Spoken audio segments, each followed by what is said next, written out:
മദ്യനയ അഴിമതി കേസിൽ പണം ആർക്ക് കിട്ടിയെന്ന് നാളെ കോടതിയിൽ വെളിപ്പെടുത്തുമെന്ന് അരവിന്ദ് കെജ്രിവാൾ. ഇക്കാര്യത്തിലെ തെളിവ് കോടതിക്ക് നൽകുമെന്നും ഭാര്യ സുനിതയ്ക്ക് നൽകിയ സന്ദേശത്തിലൂടെ കെജ്രിവാൾ വ്യക്തമാക്കി. ഇ.ഡി. പറയുന്ന അഴിമതിക്കഥയുടെ സത്യം നാളെ വിചാരണ കോടതിയിൽ വെളിപ്പെടുത്തും. പണം ആർക്ക് പോയെന്ന് തെളിവുകൾ സഹിതം കോടതിയെ അറിയിക്കുമെന്നും കെജ്രിവാൾ ഭാര്യ സുനിതയ്ക്ക് നൽകിയ സന്ദേശത്തിൽ പറയുന്നു. വിചാരണ കോടതിയിൽ നാളെ കെജ്രിവാളിനെ ഹാജരാക്കാനിരിക്കെയാണ് പുതിയ വെളിപ്പെടുത്തൽ വന്നിരിക്കുന്നത്. കേസുമായി ബന്ധപ്പെട്ട് 250 റെയ്ഡുകൾ ഇ.ഡി. നടത്തി. ഇതുവരെ ₹1 പോലും കണ്ടെത്താനായില്ല. അതേസമയം കെജ്രിവാളിൻ്റെ ആരോഗ്യനില അത്ര സുഖകരമല്ല, ഷുഗറുണ്ട് എന്നും സുനിത കെജ്രിവാൾ അറിയിച്ചു.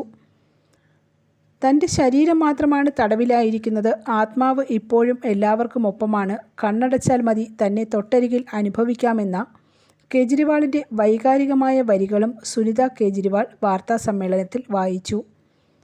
News desk press Malayalam.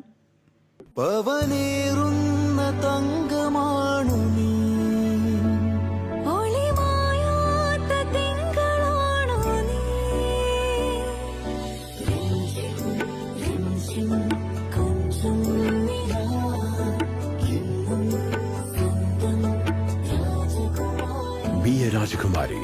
Rajakumari Gold and Diamonds. The trust of Travancore. Rajakumari.